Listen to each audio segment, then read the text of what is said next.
Abonnez-vous sur votre chaîne OSR Monde et activez la cloche pour ne rater aucune de nos prochaines vidéos. Donc salaamaaleykum dama bëggoon joxe sama avis si affaire Ousmane Sonko bi ak Adji Sarr mais côté wu test ADN bi donc mën na sax bañ a nekk ñoom ñaar mais de façon bu gaaw dama bëgg d'abord fàttali walla def benn lu ñuy wax précision ñu bari dañuy wax Mass rappeur la rappeur xam nga war a wax ci léegi lii man duma rappeur la mais rappeur dafa nekk ci sama ay bëgg-bëgg sama ay passion mais bac scientifique laa am bac S3 première promotion bac S3 bi am Sénégal ñun la woon en 98 ma dem maths physique université dem ESP informatique électricité électronique passionné d'astronomie de biologie d'histoire et de mythologie donc loolu suñ ko waxee pare ma ñëw ci ADN defoon nañ ci benn jàngat ci affaire vaccin yi mais bii dama bëgg tamit indi précision ci man li nga xam ne nii dama koy liggéey muy def scénario te defoon naa benn série bu tudd Division X Dakar dégg ngeen ci problème ak Sakho Mangane donc boo nekkee réalisateur di def film li la intéressé ce sujet da nga siy dem ba mu jeex da nga ciy def recherche bu baax a baax donc may benn Division X Dakar mën naa ne les plus grandes affaires criminelles yu am Europe yu am États-Unis jàngat naa leen xam naa seen ay procédures les plus grands tueurs en série ñu si donc loolu ak méthode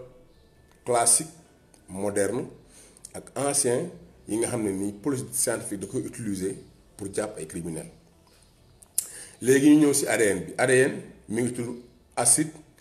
désoxyribonucléique bu ñuy wax ARN dañuy dindi désoxy bi def ribonucléique ADN comme ni ma ko waxoon mooy ciment bi nga xam ne yàlla da ko def moom mooy tabax nit ki ni muy tabaxee nit ki dafa am li nga xam ne nii moom moo nekk message ci biir à partir de l'ADN lay defaree tout ce qui est matière ak cellule bi ci ADN bi moom moo am message boo xam ne ba léegi dañ ko codé donc loolu mën na compliqué message boobu moom mooy defar karaw moom mooy defar bët moom mooy defar kii fenn rek lañ ko dul gis mooy ci deret globules rouges yi duñ ko fa gis mais dañ ko gis ci globules blancs yi mais feneen fépp ci nit dañ fay gis ADN léegi ADN boobu nan la mën a jëmmalee ab nit donc ADN bu nekkul ñaar yu ñuy wax ay cheikh lu ñuy wax vrai jumeau yi nga xam ne dañoo jóge ci benn spermatozoïde daanaka benn cellule bu scindé wu en deux ñaari nit mënuñu ko bokk donc ñaari vrai jumeau ñoo bokk même ADN mais bokkuñu empreinte digitale léegi ñu ñëw ci bon bëggoon naa sore ci lu tax ADN ak nan moo tax ñu utiliser ko ba nga xam ne nii moom mooy kii mais dafa nar a compliqué te dafa nar a gudd donc ma bëgg mu gaaw léegi ci affaire bi ñu concerné enquête ADN rek mënu la wax moom rek kot ne kii moo def lii dafay nekk élément à charge yeneen élément wu enquête yi preuve yi ñoom ñooy boolewu pour wax ne kii moo def lii mais moom rek kottu mënu la wax ne kii moo def lii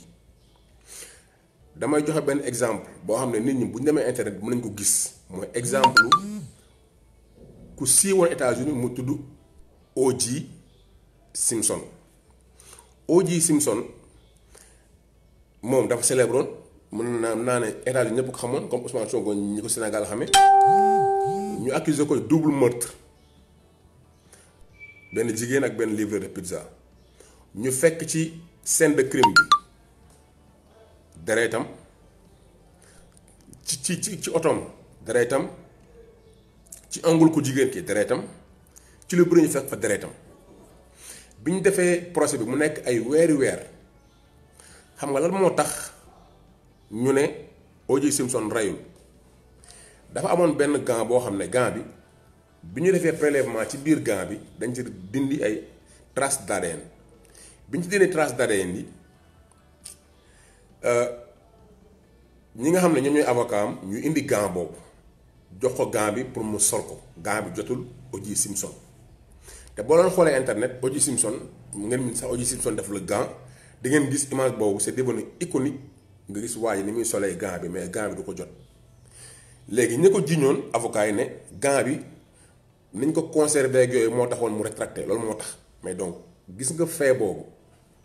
ak preuve boobu rek si lañ sukkandiku pour disculper O.J. Simpson bien vrai que nag moom trace ay kiiwam parce que mën na am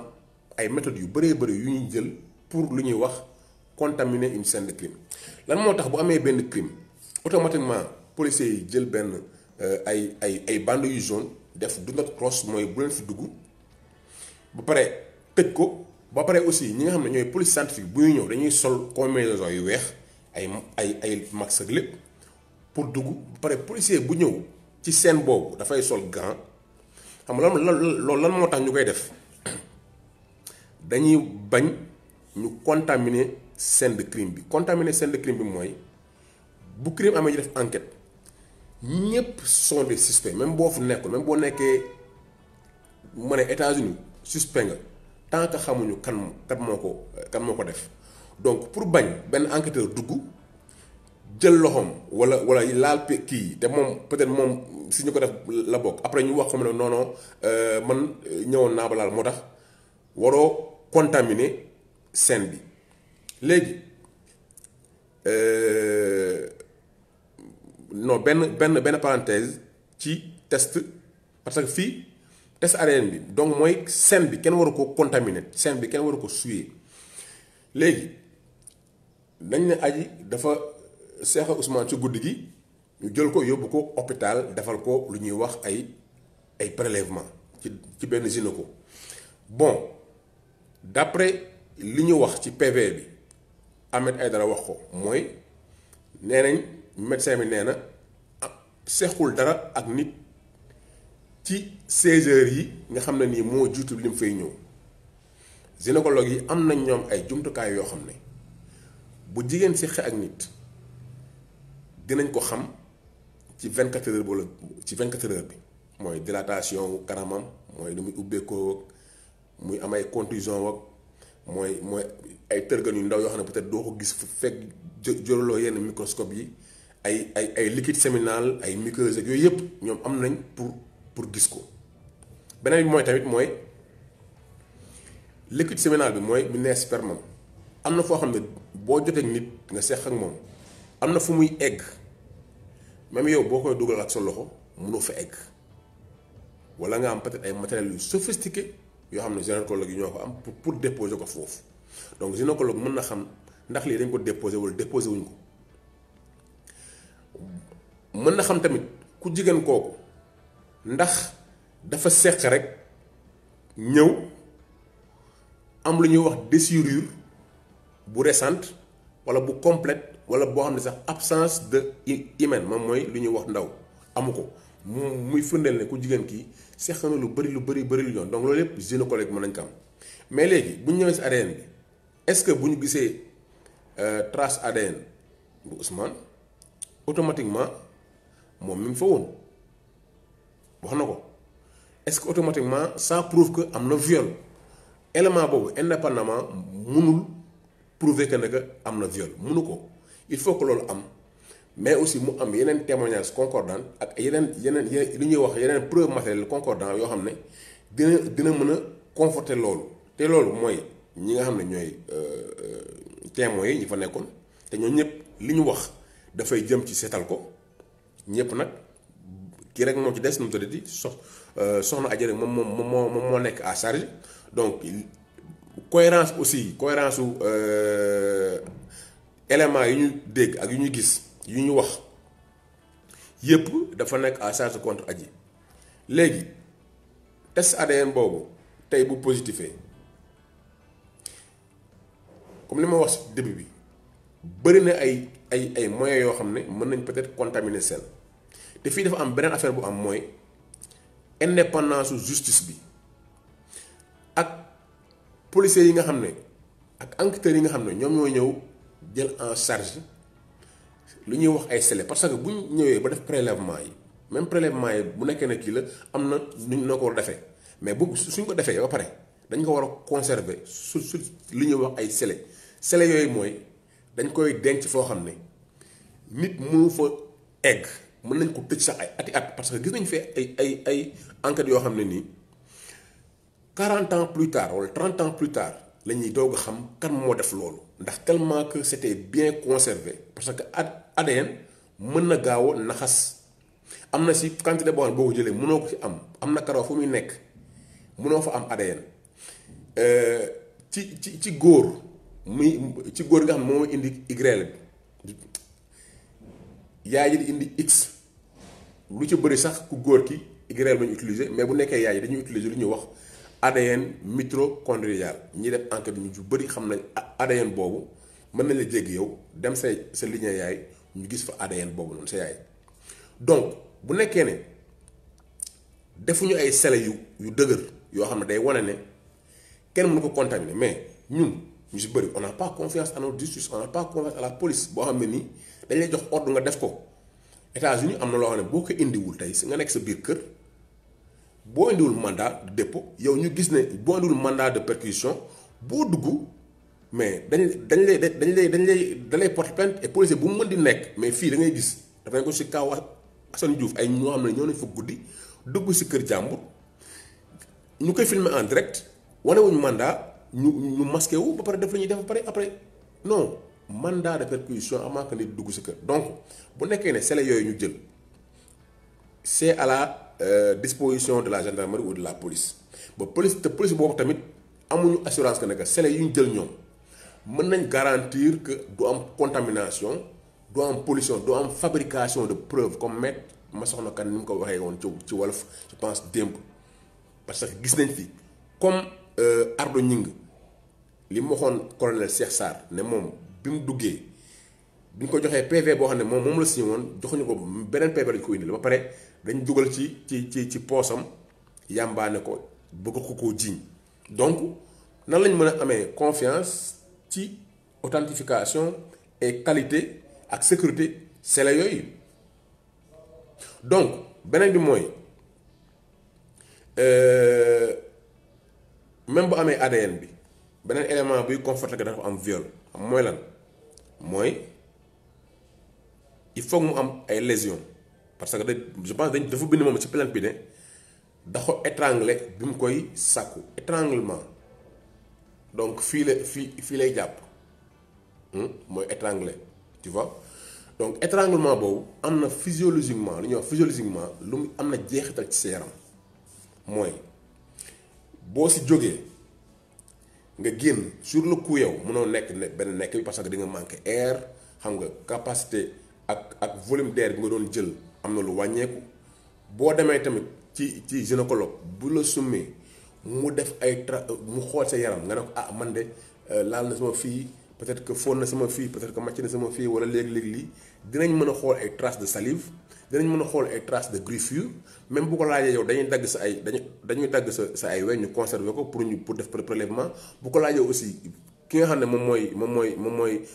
l'incriminé bu nekkee d'accord na ba pare bu nekkee c'est accessible mën nañu dagg ay weem jël prélèvement ba pare yow sa yére ñu jël ko teg ko sous soleil parce que ku jigéen gi même bu nekkee moom dafa am juste ay traces de peau aji supposons moom ay traces de peau de Sonko ci weyam ce n'est pas suffisant il faut que mu am ay griffures yoo xam ni moom te sax am na ñoo xam ne dañuy def peut-être yenn relation yi tellement que c'est violent que loolu mën na am sax que mu signifie dara seen relation donc pour dire que il est extrêmement difficile de prouver qu'il y a viol mais mën nañ ko def c'est-à-dire bu nekkee ne chronologie bi baax na bu nekkee aussi ñi enquête baax na bu nekkee ne aussi ñi nga xam ne ni ñoo def prélèvement yi ñi nga xam ne ñoo def analyse yi wane nañ ne am na pénétration am na leen nit effectivement mën nga sàkku jigéen ku jigéen ki effectivement mu am problème tétanisé nga sàkku ko benn ñaareel peut-être du wax mais loolu dañ naan la il faut que mu am ascendance par exemple boo xoolee problème mu Diop Iseg ak Dieyna pourquoi mu nekk viol mooy Dieyna mineur du amul consentement mooy premier élément deuxième élément mooy dafa am ascendance psychologique mooy yow ci sa doom walla ci sa jarbaat walla koo xam ne yaa ko yor walla koo xam ne ni da nga koy liggéeyloo walla koo xam ne ni da nga koy fay nga xam ne ni moom jàpp na ne Dieyna dañ koo loger fayal ko jàng moom lépp jàpp na ne peut-être su fa jógee dina am loo xam ne nii ci àddunaam ni mu doon neexee dootul neex bu boobaa dañuy considérer que am na ascendance ci yow léegi Ousmane Sonko ban ascendance la am ci Adji Sarr koo xam ne mën nga toog lu yàgg doo ko gis ngay dund sa dund moom mooy dundam donc mënuñu prouver ascendance psychologique Ousmane Sonko mën a am ci moom que même bu amul présence sax nekku fa sax Adji mënu ko dénoncer donc ak le fait de dire que Adji dafa am benn kii c'est difficile à prouver matériellement c'est difficile à prouver et wax nañ la ne responsable kii bi salon bi ne bi mu fa génnee elle était bien elle faisait des trucs xam nga jéem a def tout pour génn donc traumatisme boobu mënoo ko am après nga am nooy comporté wu automatiquement après maintenant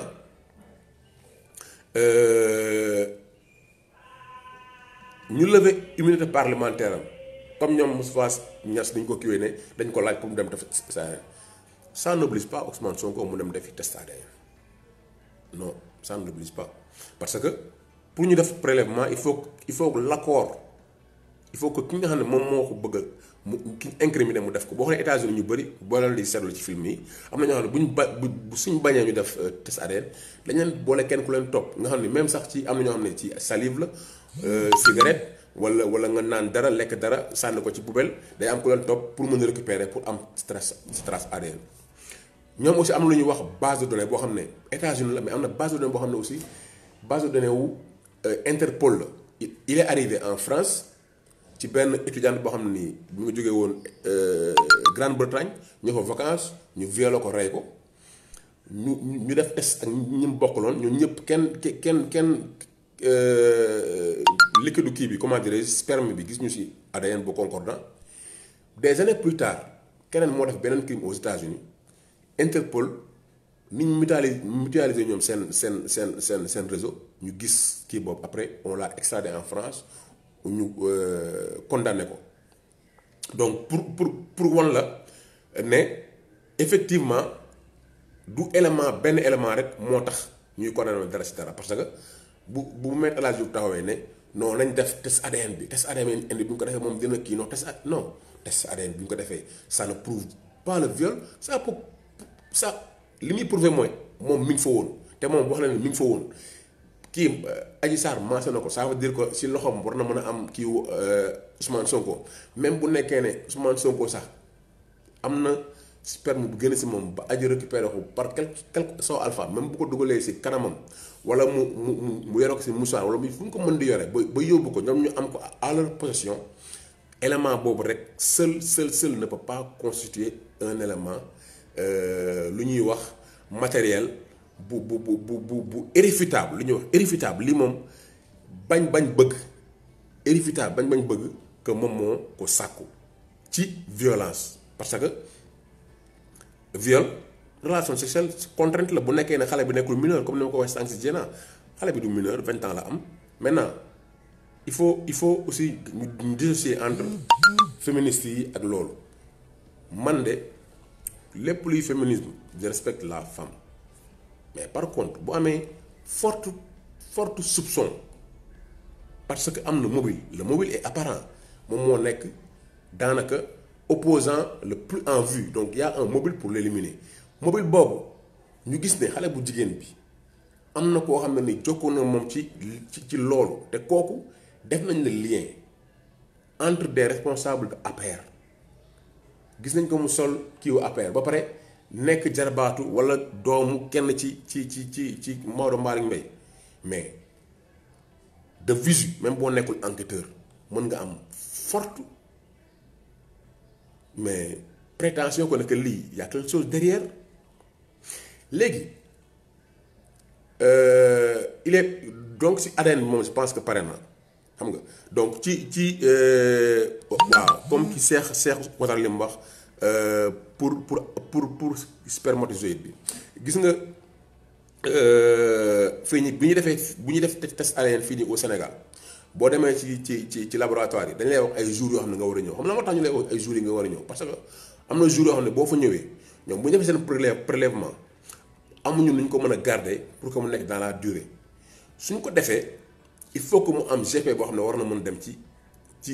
le lendemain wala le surlendemain donc am na jours yoo xam ne boo ñëwee duñ def prélèvement parce que prélèvement bi ñuy def si yow temps boobu mën na am mu détruire léegi depuis boobu kan moo conserver les éléments kan mooy def test ADN fii à Dakar man vraiment à ma connaissance je ne vois pas de xamuma bu nekkee am nañu ko xam peut-être benn laboratoire boo xam ne nii sur les 24 heures mën a def test ADN mu génn ko je n'en vois pas xawma ko man laboratoire yi ma xam ñu du fi nekk yoo xam ne ci ñu gën a mag lañ ba bu ñu defee prélèvement dañ koy envoyé États-Unis dañ koy envoyé Allemagne wala France pour ñu def ko 1 mois après wala 1 semaine après wala leneen ak leneen test ADN peut-être que bon ADN bi mënoon na gën a xuus ci affaire yi mais bon bëgguma mu gudd maintenant mu bëgg a juste wax benn affaire mooy ki nga xam ne moom mooy responsable salon de massage bi dafa wax loo xam ne man démb dama ko déglu mais sama yaram da doon daw dama am lu ma naqari parce que dañoo utiliser benn méthode boo xam ne nii méthode Gestapo la Gestapo mooy police bi nga xam ne nii moom moo nekkoon à la main de Hitler muy traquer ay juifs ak ñoo xam ne c'est des anti-nazis pour jàpp leen pour rey leen ñi ñuy wax ay SS waa ji dafa soxna si dafa ëmb am doom prématuré bàyyi ko sa këram mu ne ñu jël ko fekk ko fi mu nekk hôpital pour doomam boobu dafa soxla tàngaayu yaayam ndax dafa prématuré mooy matagul pour mën a nooy bu baax comme tey nañ ko lu yàgg mu dem fa chef enquêteur bi ñëw ne ko da ngay yóbbu mu ne ko non kii am na temps boo xam ne war na ko def ak man mënuma ko bàyyi mu ne ko da nga koy def par force mu bañ jàppante ak moom ñu dem indi commandant bu ñëw mu bañ commandant bi médecin bi ne la soo leen ko jëlee tamit vous êtes responsable de ce qui va suivre c'est-à-dire si le bébé meurt vous êtes responsable vous êtes tenu pour responsable waaj a dem nee na mu indi ay góor yi c'est-à-dire ay nit ñoo xam ne ñu am taxawaay lañ mu wax ne toll na si ñaar ba ñeent ñu jox instruction ne ko saa yu xale bu jigéen bi tegee xale doom ji rek jëleen ko ngeen yóbbu ko nee na pendant 3 jours mu téye xale bi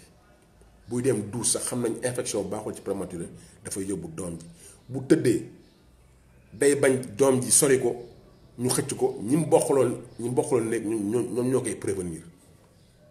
mais harcèlement boobu noonu am na jeexital ci enquête képp koy enquête donc buy répondre dafa war a nekk ci liberté am c'est-à-dire mu sañ a wax déedéet ku wax waaw te mënoo wax déedéet sa waaw boobu suñ ko toppee ba ci biir dañ naan la waaw boobu ça signifie rien du tout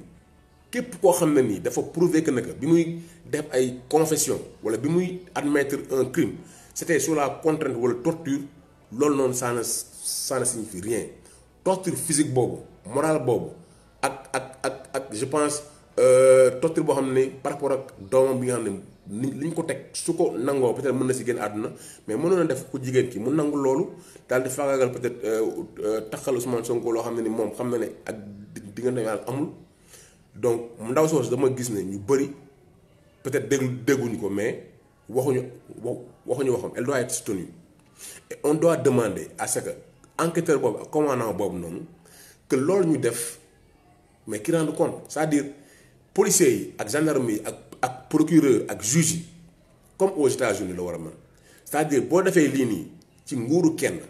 bu ñu demee ba cappaandaw ko 10 ans 20 ans comme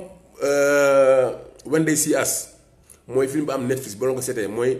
les 5 de Central Park bu États-Unis boo yooyu ñu jiñooñ ne ba pare sur la contrainte ñu utal na ay avis bu ñu demee ba cappaandaw ba ñu def enquête xam ne loolu dafa am képp ku ci laale même bu nekkee da ngaa retraité jàppal teg la ay daan procureur ba nga xam ne nii moom moo defoon loolu chef enquêteur ba ñëpp ñi nga xam laala woon nañ ci ñi wàcce nañ leen ñi même bu ñu liggéey même bu ñu liggéeyoon seen livre yi ñu doon jënd wala honneur yi ñu leen joxoon dañ ko nanguwaat léegi bu defee par exemple 2030 wala 2040 yàlla nañu fi yàlla bàyyi même bu nekkul Sonko keneen nekk président mu jël dossier yi nga xam ne dafa am ay nit yu taxawoon def si ay jéego yoo xam ne nii respecté woo nit ki respecté woo droit respecté woo constitution respecté woo dara ñu jugé la condamné la même boo nekkee ne 80 mooy comme les juifs yi def rek juifs dañoo traqué ñëpp ñi nga xam ne c'est des anciens nazis am na si ñoo xam ne sax amoon nañ pratiquement 100 ans dañ leen jàpp ñi 80 dañ leen jàpp xam nga loolu pour lan la pour bu nekkee 2040 ku nekk policier wala nga nekk kii nga xam ne am na ordre boo xam ne bu ñu la ko joxee ordre boobu si c'est illégitime am nga droit nga bañ koo wax nga bañ koo jëfe parce que li ñuy wax policier non policiers yi ñoom amuñu choix parce que dañ leen a yónni rek xam nga ils sont sous serment sous service commandé non dafa am loo xam ne responsabilité individuelle la procès wu Nuremberg amoon na ay médecins amoon na ay chirurgiens amoon na ay militaires amoon na ay ñoo xam ne nii ñun ñëpp dañoo def ay actes yoo xam ne bi ñu laajee dañ ne ñun dañ ñu ko amuñu woon possibilité ñu wax déedéet non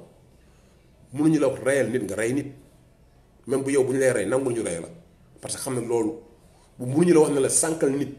yàqal deru nit wala fabriquer ay preuves pour que nit kii àddunaam yàqu nga def ko donc yow parce que du ma saa waxi yàlla wala du ma wax non damay wax loo xam ni mooy li ñuy def nii dafa am responsabilité individuelle pour chaque personne boo xam ne dafa poser ay actes qui sont contraires à la constitution qui sont contraires à la loi et qui sont contraires aux droits humains tout simplement donc wasalaam maa ngi leen di nuyu ñëpp. Abonnez-vous sur votre chaîne OSR Monde et activez la cloche pour ne rater aucune de nos prochaines vidéos.